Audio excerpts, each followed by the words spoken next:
welcome to the final lecture video in our stoichiometry unit. Today we're going to be looking at theoretical and percent yields. Let's jump right into it. Our goals for today are pretty straightforward. First, we're going to define theoretical yield. Then, we're going to learn to calculate a theoretical yield. Next, we'll define percent yield, and finally, we'll learn how to calculate percent yields. What is a theoretical yield? Well, when we perform a chemical reaction with a given amount of reactants, we can expect that it will produce a specific amount of product. The maximum possible product that could be formed by the given amount of reactants is called the theoretical yield. This is calculated using the balanced chemical equation and assumes for no mistakes around reacted material. It can be thought of as the if everything goes according to plan yield. So how do we actually calculate a theoretical yield? The theoretical yield is calculated using the number of moles of each reactant present. Hopefully, you watched the previous lecture video before this one, because we do have to take limiting reagents into account when calculating a theoretical yield. First, we need to figure out how many moles of each reactant we have available to react. Then, using the balanced chemical equation, we calculate how many moles of our product should be produced. Finally, we convert the moles of product into whatever unit makes the most sense. Usually, this will be in mass, but not always. Let's look at a couple of examples. So this first question asks, if you react 18.2 grams of HCl with 65.38 grams of zinc, what volume of hydrogen gas would be produced? Now, the first thing we need to do is calculate the molar mass of each of our substances. For HCl, we've got hydrogen, we've got chlorine, 35.45, so we've got a total of 36.45, or we're just going to say 36.4, because that'll make our lives a little bit easier. For zinc, the molar mass actually is just 65.38. So,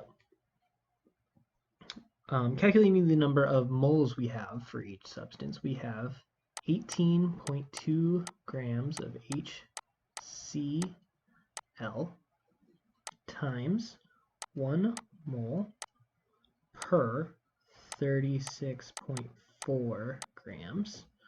Grams cancel out, and we're left with 0.5 moles of HCl.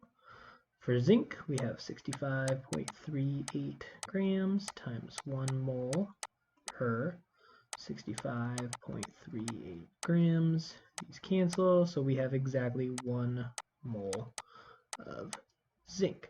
That means that hydrochloric acid is going to be our limiting reagent with 0.5 moles. And 0.5 moles is 1/4 of what we need to have this reaction go forward. So we're going to need to divide everything moles by 4 as well, which means we have 0.5 moles here. We have 0.25 moles that can react here. We'll end up with 0.25 moles of product of both hydrogen gas and zinc chloride. Now this asks us what volume of hydrogen gas would be produced. Now this is a gas. We know that our gas conversion is 22.4 liters per 1 mole, assuming this is at STP, which we're going to go ahead and assume.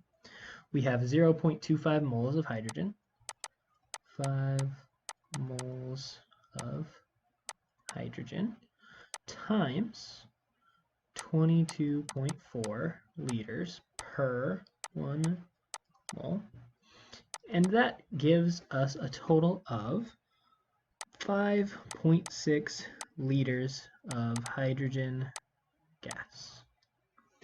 The second problem asks, if you combust 4 moles of CH4 with excess O2, how many liters of water will be produced after it is cooled to a liquid?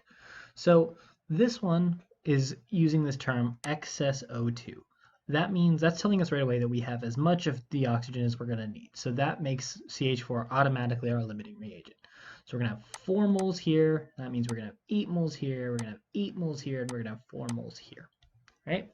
That makes this part really, really easy. So all we have to do now is figure out how many liters of water are produced after it is cooled to a liquid. In order to do liters of a liquid, we need to use the density, which again, for water is going to be 1 gram per 1 milliliter. And that means we need to start by using molar mass. So we have 8 moles of H2O. We know that the molar mass of H2O, hydrogen is 1, oxygen 16, so H times 2 equals 18 grams per mole. So times 18 grams per 1 mole. This is going to cancel out, and we are left with 144 grams of O2. Converting that to milliliters, we go times 1 milliliter per 1 gram. These will cancel, and we are left with 144 milliliters of H2O. These should have all been H2Os, but I wrote O2 because I am dumb. Now let's look at percent yield. In order to determine percent yield, we first need an actual yield. And since I'm saying yield too much, let's actually define these. The actual yield is the amount of product actually obtained when running a chemical reaction. This is as measured in the lab, so if you spill some product on the ground or some dissolves into solution, it won't be a part of your actual yield. The percent yield is the percentage of the possible product that was actually obtained. This is calculated by dividing the actual yield by the theoretical yield and expressing the answer as a percentage. This should never be over 100%, or else you did something very wrong. Let's look at a couple of examples to clear up all this yield talk.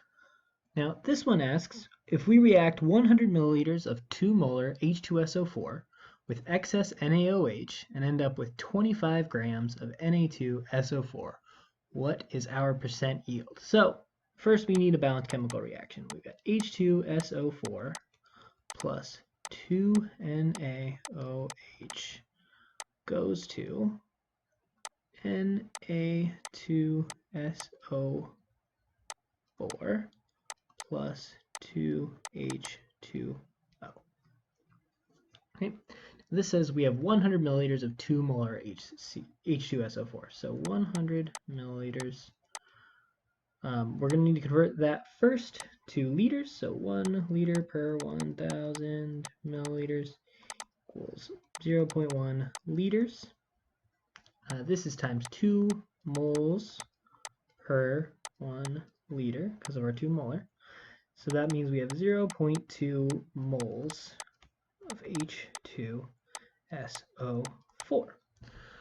Based on our reaction, we can get that this is going to have a 1-to-1 ratio with the Na2SO4, which means we also have 0.2 moles of Na2SO4. So now that we have our Na2SO4, we know that we are going to have 0.2 moles of Na2SO4 times, and then we're going to need the molar mass of sodium sulfate, which is, sodium molar mass is about 23, oxygen is 16, and sulfur, we are going to round to 32.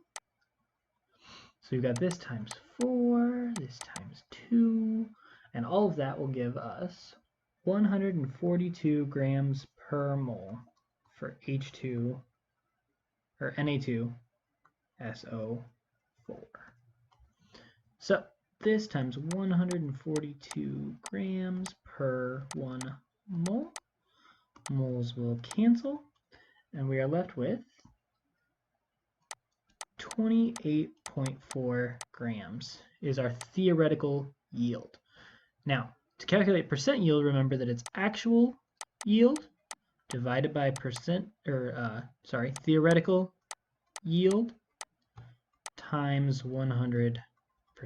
So we have 26 divided by 28.4 times 100%, which is 91.5%.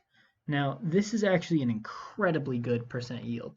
Usually in the lab, you're looking at closer to 80-some%, and with some reactions, you can even get as low as 20s being a good yield. So 91.5 is a really good percent yield.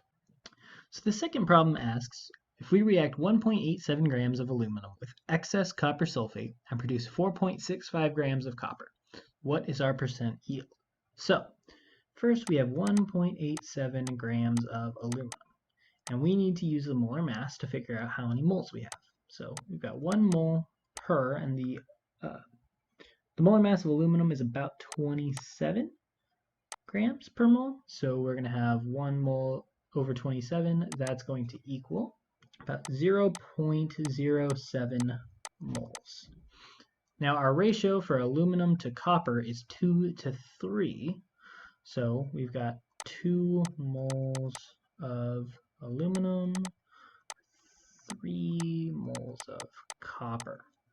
So in this case, since we have 7 moles or 0.07 moles of aluminum, we'll multiply that by 3 moles copper per 2 moles of aluminum, and that will give us about 0.1 moles of copper. Now, we have 0.1 moles of copper, and we want to convert that to grams of copper to get our theoretical yield. So we need to multiply that by the molar mass of copper, which is about 63.5 grams per mole. Grams per 1 mole. Moles will cancel, and we are left with about 6.35 grams of copper as our theoretical yield. Now this we need to translate into a percent yield, so we have 4.65, which is our actual yield, divided by our theoretical yield, which is 6.35 grams, units will cancel, times 100%, which is approximately 73.2%. Let's review. The theoretical yield is the maximum possible amount of product that could be obtained from a chemical reaction, assuming for no mistakes, lost product, or unreacted materials. The actual yield is the amount of product actually obtained from running the reaction. The percent yield is the percentage of possible product that was obtained, or the actual yield divided by the theoretical yield expressed as a percent. And now we're done. That ends the lecture videos for our stoichiometry unit, so you can breathe a sigh of relief. Hopefully it wasn't too awful, and next week we'll be moving on to gases. Thanks for watching, and I'll see you next time.